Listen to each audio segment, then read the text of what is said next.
versículo 16 que él renunciaría a sus derechos si fuera necesario. De hecho, en el versículo 19, él dice que felizmente se haría esclavo de todos, aunque él sea libre, simplemente para ganar a tantos como les sea posible. Culturalmente, él se acomodaría a los judíos a los que habla, podría acomodarse también a los gentiles a los que se dirige, de hecho a todas y a cada una de las personas para que hable del evangelio, que el evangelio no sea obscurecido, que no sea causa de tropiezo para nadie.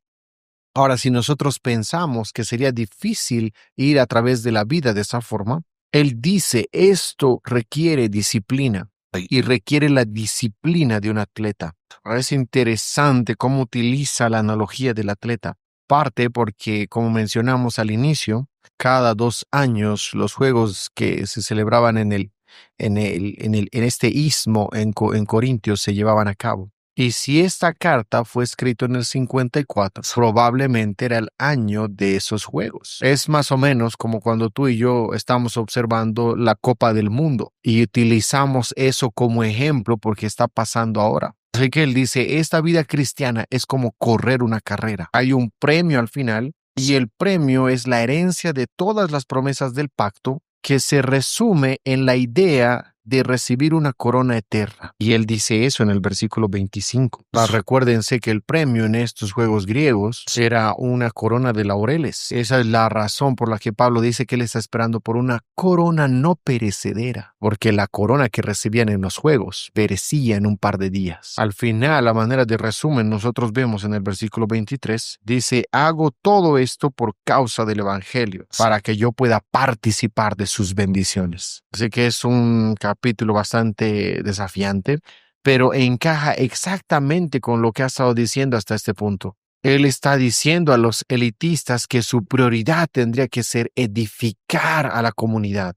Claramente, él no piensa tan alto del don de sabiduría. No está preocupado por eso. Él está preocupado de lo que ellos están haciendo con sus dones. En vez de edificar a las personas, están poniendo obstrucciones a ver la belleza del evangelio. Y Pablo dice, mírenme a mí, he renunciado a todo cuando es necesario. Lo que es interesante aquí que Pablo menciona el derecho de ser recompensado. Y es interesante porque sabemos que él decidió que en Corinto él no recibiría ningún dinero.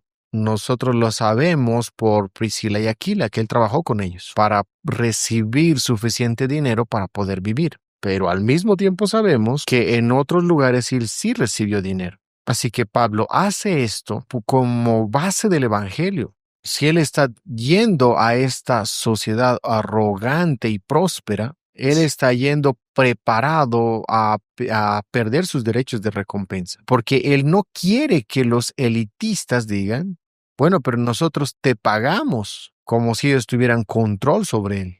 Así que otra vez, este no es un principio bíblico que nosotros no recibamos dinero. De hecho, Pablo dice, el derecho bíblico de los maestros es que ellos puedan recibir dinero. Pero él está diciendo, miren la situación. ¿Hay alguna posibilidad que esto afecte a que alguien no vea el evangelio y que tenga más bien problemas conmigo? Y él dice, si yo puedo hacer eso como apóstol, ustedes también pueden hacerlo. Ahora, lo que debo decir es que yo he visto este capítulo en muchas ocasiones. Creo que realmente es conmovedor ver qué tanto Pablo puede renunciar. Si ustedes vuelven a ver Hechos capítulo 18, ustedes verán ahí que él está rindiéndose a Corinto y él está a punto de alejarse. Pero entonces recibe un sueño del Señor y el Señor le dice, yo todavía tengo mucho pueblo aquí en esta ciudad. Así que finaliza quedándose por otros 18 meses y el Señor bendice su obra.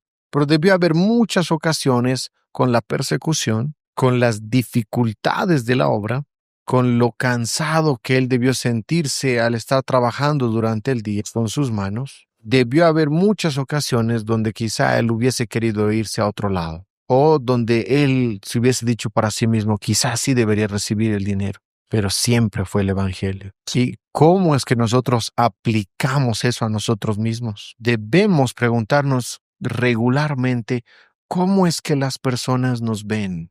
Porque lo que Pablo está mostrándonos es esto. Las personas tienen que vernos involucradas en edificar a la comunidad. Necesitan vernos amando realmente a las personas en nuestra comunidad, que amamos a las personas de afuera. La forma como las personas nos ven como pastores es importante. A veces las personas no entienden esto y hay algunas personas que no les gusta eso. En nuestra iglesia allá en los Estados Unidos tenemos una situación interesante. Y para mí, otra vez viniendo de Inglaterra, acercándome a una iglesia reformada presbiteriana, yo estaba asombrado de que no tenían una reunión de oración regular. Así que yo fui con los ancianos y les dije, necesitamos tener una reunión de oración. Y todos dijeron sí.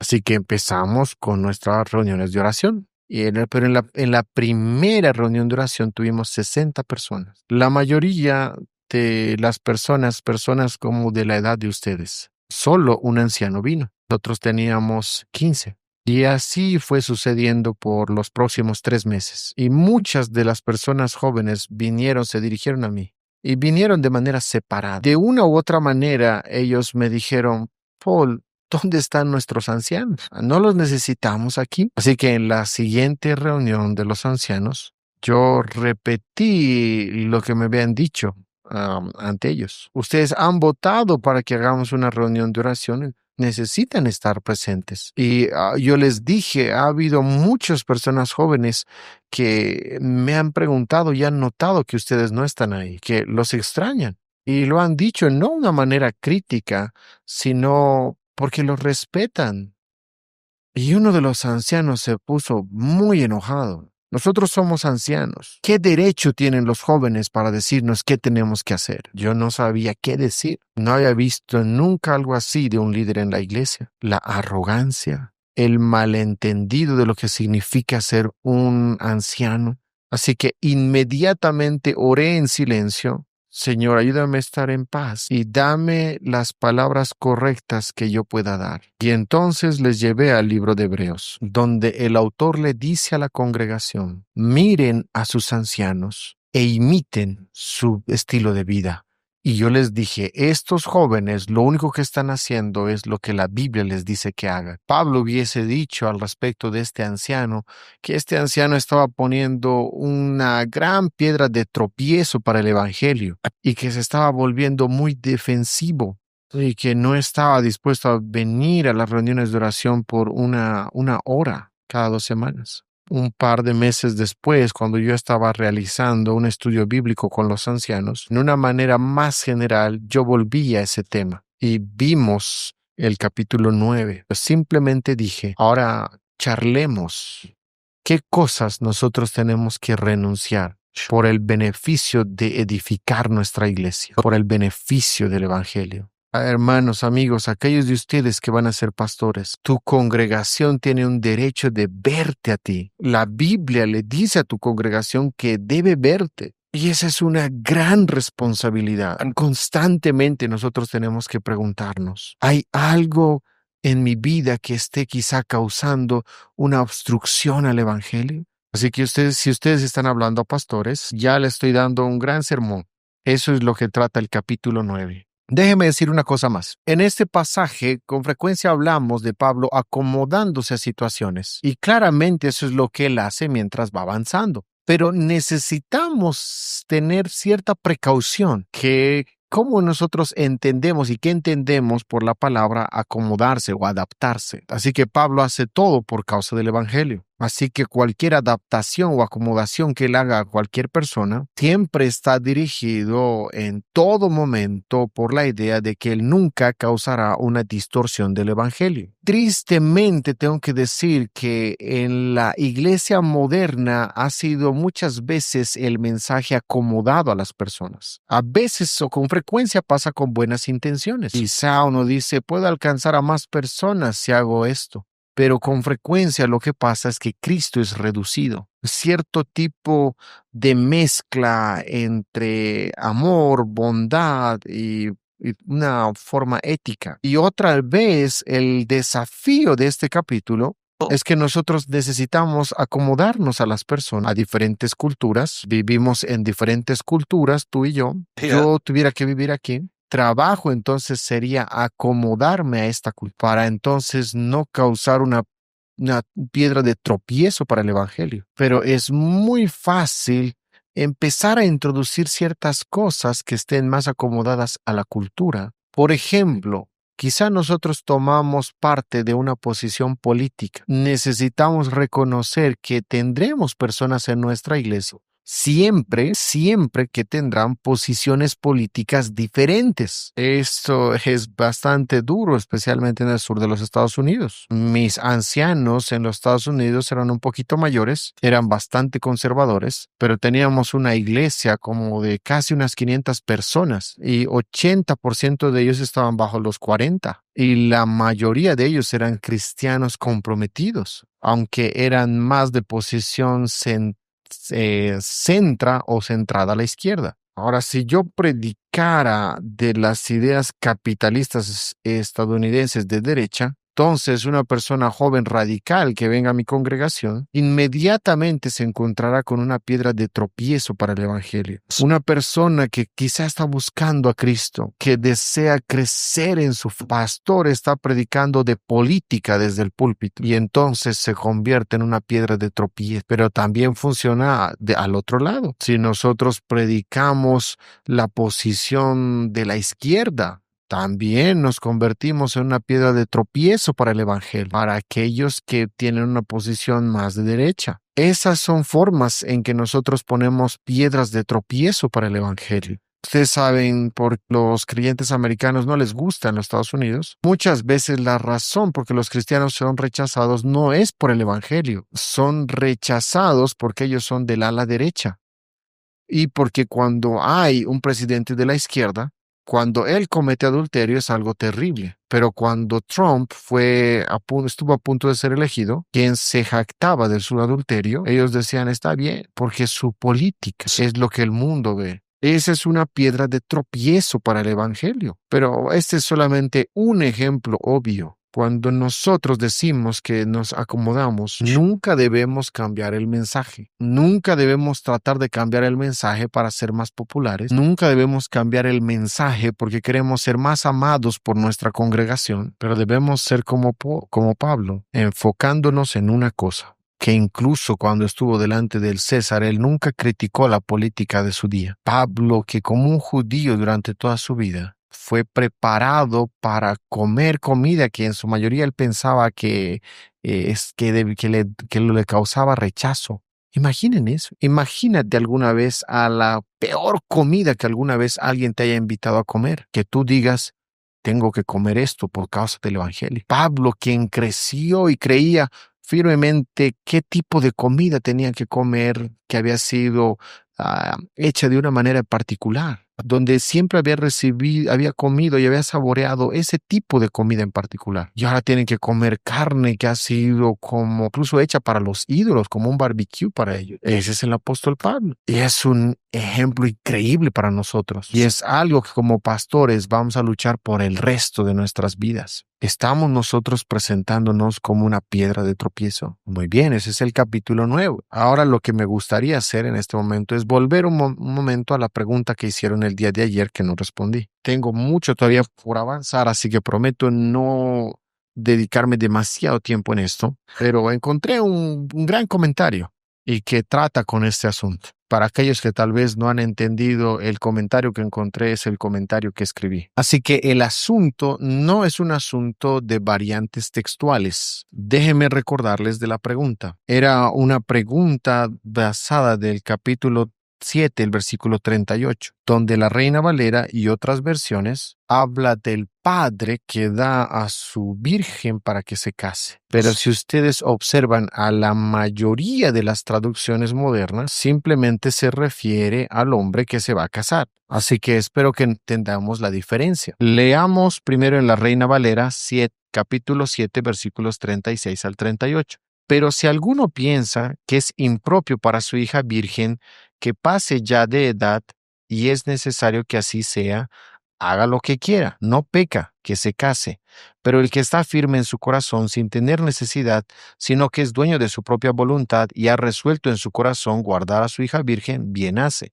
De manera que el que la da en casamiento hace bien, y el que no la da en casamiento hace mejor. Si alguno piensa que no está tratando a su prometida como es debido, y ella ha llegado ya a su madurez, por lo cual él se siente obligado a casarse, que lo haga. Con eso no peca, que se casen. Pero el que se mantiene firme en su propósito y no está dominado por sus impulsos, sino que domina su propia voluntad y ha resuelto no casarse con su prometida, también hace bien. De modo que el que se casa con su prometida hace bien, pero el que no se casa hace mejor. Así que pueden ver la diferencia entre esos versos. Ahora, como les dije, esto no tiene nada que ver con el texto griego. Tiene que ver en cómo nosotros entendemos el griego. Así que ya sea el Textus Receptus u otros tienen lo mismo aquí, están usando lo mismo. Así que ¿de dónde viene el problema? La razón por la que empezamos leyendo en el versículo 36 es esta. Pablo dice, si alguno piensa, y la pregunta es, ¿quién es ese alguno? Para el momento en el que llegamos al versículo 38, nosotros tenemos algo más que se ha introducido. El verbo normal que Pablo utiliza para casarse en griego es gameo. En el versículo 38, él cambia a un verbo que normalmente se utiliza como dar en casamiento. Es bastante cercano, es gamizo. Así que tenemos gameo y gamizo. Así que eso ha despertado una larga tradición de interpretación que se ha asumido que ese alguno del versículo 36 tendría que ser el padre quien entrega a su hija en casamiento, porque en el verso 38 Pablo habla de dar en casamiento. Así que ahí es de donde nace el problema. Ahora, yo les diré la razón por qué la mayoría de las traducciones modernas toman otro camino. Hay varias razones que explican que el verbo gamizo también puede significar simplemente casarse. Primero, en este contexto, si Pablo estaría empezando a hablar del padre, sería inusual utilizar la palabra virgen, cuando la palabra hija sería suficiente. Una palabra que las traducciones incluyen en el versículo 38. Ahora, ¿por qué, segundo, no se utiliza o no aparece la palabra padre? Y el sujeto ahora ha cambiado de los versos previos. El sujeto previo en los versículos previos es aquel hombre que se quiere casar o no casar. Así que cuando dice si alguno, ¿cuál es el antecedente de ese alguno? ¿Cómo definimos ese alguno? Y la manera normal de cómo nosotros vemos cuál es ese alguno es ver lo que le antecede. Y solo un sujeto se presenta de manera natural en los versos previos. El hombre que todavía no se ha casado, que está en el versículo 32. Esta es una respuesta complicada, pero es importante. Tercero y más significante, ¿por qué Pablo utilizaría el verbo plural en el versículo rather than let her marry? Si se estuviese refiriendo al papá y a su hija? ¿Por qué no Pablo estaría diciéndole al padre, permite que ella se case? El plural no tiene relación. El plural apuntaría de manera más natural para aquel alguno a su hija. Así que claramente cuando Pablo dice permitan que se casen, obviamente él no está diciendo permitan que el padre que se case con su hija. Otro punto es que no hay ninguna parte en el pasaje que se mencione a los padres que estén involucrados con los matrimonios. Y finalmente el verbo en sí mismo no es claro en absoluto que haya una distinción entre los verbos casarse o dar en casamiento. Usualmente cuando Pablo utiliza el verbo gameo, es un verbo intransitivo. Eso quiere decir que no hay objeto. Así que dejemos que ellos se casen. Es un verbo intransitivo. Cuando gamizo es un verbo transitivo. Casarse con alguien. Y esa es probablemente ciertamente la razón por la que Pablo cambia de gameo a gamizo. Es el único lugar donde Pablo necesita utilizar un verbo transitivo para afirmar su punto. Así que creo que el argumento para la lectura más moderna es más fiel. Ahora, ese entendimiento de ese verso también puede ser encontrado de esa manera en uno o dos padres tempranos. Ahora, seamos claros, este no es un asunto más de importancia masiva teológicamente hablando. Es simplemente un asunto de que si realmente Pablo ha introducido un tema nuevo.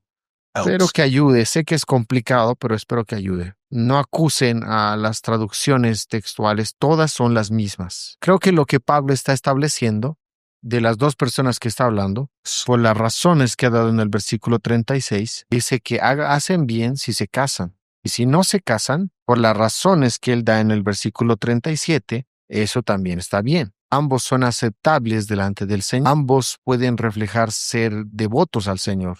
Ahora, este es el comentario que yo doy sobre el adverbio mejor. Yo digo esto, el uso del adverbio comparativo mejor no es de gran significancia, pero todavía sí refleja el estado de preferencia de Pablo. Las personas que permanezcan en el estado en el que se encuentran, es decir, estas personas no están casadas todavía. Si se casan, está bien. Si no se casan, está bien. Pero Pablo todavía dice mejor. No tanto porque esté diciendo es mejor que casarse, sino porque él ha establecido su tema como fundamento. Es decir, a menos que Dios te esté llamando específicamente para el matrimonio, es mejor que te quedes soltero. Creo que es como cualquier otro llamado. Primero oramos, hablamos el uno al otro, estudiamos las escrituras, y si tenemos un llamado a casarnos, si tú eres un hombre, entonces vas a buscar a una mujer con la que tú quieras casarte. Y si tú eres una mujer, habrá un hombre en algún lado. Y si no hay, al menos para ese tiempo Dios te está llamando que estés soltero. Creo que Pablo no está esperando que nosotros, no quiere que nos preocupemos con el estado en el cual todavía no nos encontramos. Si, por ejemplo, si quizá nos hemos enamorado de alguien, entonces obviamente vamos a preguntarnos, ¿es esta la persona con la cual el Señor me llama a casarme?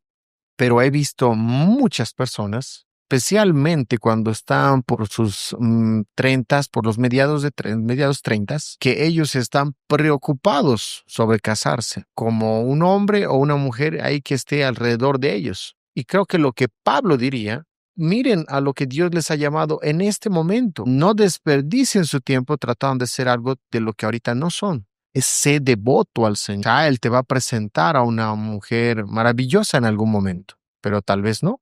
No desperdicies toda tu vida cristiana esperando a alguien. Si no encuentra tu plenitud en lo que Dios ya te ha llamado en este momento, creo que debemos avanzar. Así que llegamos al capítulo 10.